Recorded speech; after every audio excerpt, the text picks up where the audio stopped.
What is the difference between the ordinary thief and a political thief?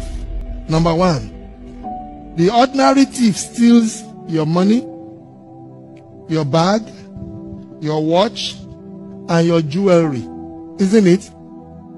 But the political thief steals your future, your career, your education, your health, and your business.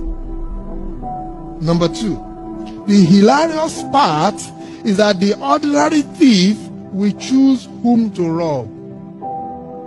But you are the one who choose the political thief to rob you. Because we choose them. We vote them. We blindly say we are not blind. Who is deceiving who? The ridiculous part of the whole issue is that we will fight to defend and protect our belongings from the ordinary thief. Is it not? But we fight each other to defend and protect the political thief. Is that not what we do?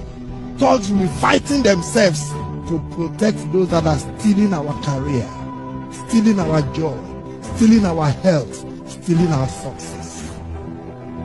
What a shame. What a travesty.